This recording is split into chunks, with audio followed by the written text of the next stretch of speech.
Encore les gars, nous sommes là. Nous sommes là encore pour continuer notre configuration.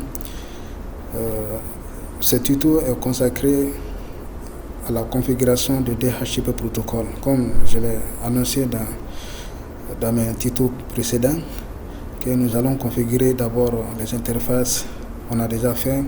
Après, nous allons configurer également les VLAN, on l'a déjà fait dans les vidéos précédentes.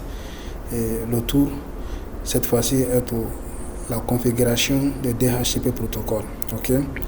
DHCP protocole signifie Dynamic Host Configuration Protocol, c'est-à-dire quoi? Au lieu de donner manuellement les adresses au PC, ok, de façon manuellement comme ça, de façon statique, donc nous voudrons que quand un client ou quand un PC vient directement en net sur notre réseau qui est là, le réseau qui est là, donc il faudrait que le routeur, on va configurer le routeur en telle sorte qu'il peut accéder directement les adresses de façon dynamique, pour ne pas qu'on passe manuellement, de façon manuelle, lui donner l'adresse. Donc nous voulons configurer ce qu'on appelle là, ce routeur, faire en sorte que le routeur peut lui accéder, peut lui donner des adresses de façon dynamique. Ok, c'est ça l'objectif l'objectif principal de cette qu'on appelle de ce protocole. Ok, vous allez voir ensemble que ce protocole, il y a quelques mécanismes qui passent. Supposons que le message qui passe entre quand un client vient, supposons que je trace cette partie, vous regardez, vous allez comprendre. Quand un client, un PC, un client vient, il veut se connecter, supposons un PC veut se connecter à ce réseau, qu'est-ce qu'il fait d'abord? Ok, il envoie un message qu'on appelle broadcast message. Broadcast message là, il va envoyer à tous les PC qui sont connectés déjà. Donc, on appelle ça discover message. Ok, discover message là. Le message là a pour but de découvrir le serveur en fait. Il se demande d'abord qui est le serveur ici. Donc, ce message là, on appelle ça discover message. Ok, discover message, c'est pour découvrir le serveur. Donc, quand il vient, il demande d'abord, il envoie un message à tous les PC qui sont connectés donc sur ce réseau. Il demande il demande d'abord qui est le serveur de ce réseau. Ok, donc c'est le serveur qui est là. Donc ce que nous allons configurer ici, en tant que le serveur, cette fois-ci, voilà, le routeur en tant que le serveur dynamique. Donc lui, il va répondre, il va répliquer, il va envoyer le message qu'on appelle ça offer message. Ce offer message là a pour but de donner une adresse temporaire à ce client qui est là, à notre client là. Donc quand il envoie le message à tous, qui est le serveur ici, donc lui le serveur là qui est là, en attendant, il va dire voici c'est moi qui suis le serveur, tu peux utiliser cette adresse là en attendant. Donc il va lui donner une adresse temporelle, il va lui donner tu peux utiliser cette adresse là en attendant. Donc après encore il renvoie encore un autre message.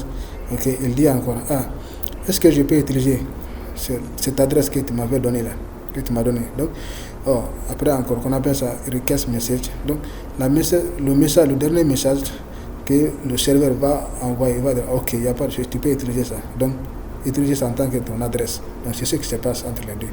Donc quand le client vient, il envoie un message à tout, le message le gars il va recevoir le message, le gars il va recevoir le message, tous les PC, ok, ils vont tous avoir le message là. Donc ces messages là, on appelle les messages là, le message là on l'appelle discover message. Discover message, c'est pour découvrir, le but de ces messages c'est pour découvrir le serveur, ok, c'est pour découvrir le serveur.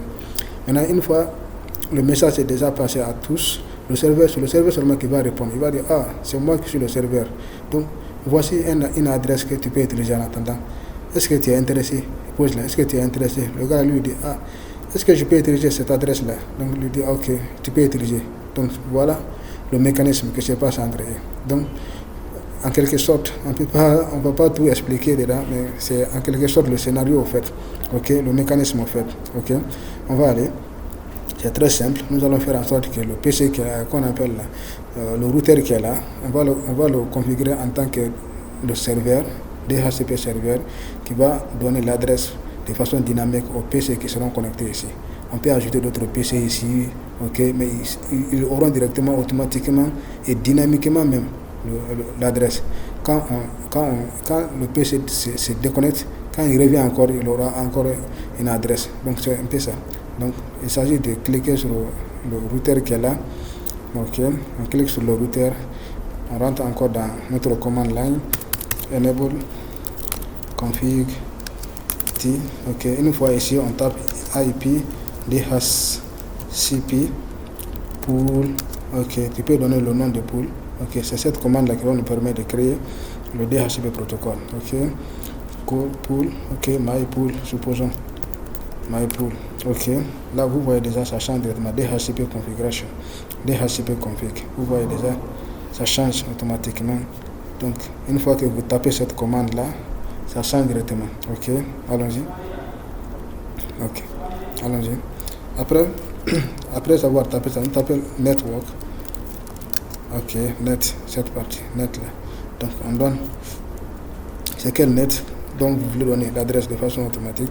Donc on tape l'adresse 192.168.4.0. Ok, point 0. Quelque chose manque, ok, avec masse d'adresse, masse de saisie 255.255.0. Ok, vous voyez, 255.255.0. Ok, après ça, nous allons définir également le default router, qu'on appelle ça le routeur par défaut. Ok, default route. Ok, l'adresse de ça, default route 192.168.4.1. ok, tu peux encore donner DNS serveur. Ok, c'est pas mal. 192.168.4. tu peux lui donner la même adresse, la même adresse qui est là. Tu peux lui donner encore une autre adresse qui est différente de ça. Donc moi je vais lui donner la même adresse qui est là. Ok. Maintenant, pour activer maintenant notre DHCP, pour faire fonctionner notre DHCP, on tape service DHCP. Ok, vous voyez maintenant, donc ça va commencer à fonctionner. Ok, donc c'est tout ça pour cette partie. Comment configurer DHCP. Ok, là, regardons ici comment ça se passe. On clique directement sur le PC qui est là. Nous allons voir. Ok, on rentre ici. On clique sur DHCP protocole qui est là. DHCP. Vous voyez déjà. Donc, il a déjà 192.168.4.2. Il a eu directement là. Ok, de successful. DHCP request successful. Donc il a eu déjà son adresse de façon dynamique, automatique. L'autre là aussi également. Ok. Vous venez par là, donc il aura également son. Ok, vous voyez également successful. Donc supposons on va encore ajouter un PC par exemple. Supposons que nous voulons ajouter un autre PC. Ok, supposons je vais ajouter encore un autre PC par là. Ok, vous voyez.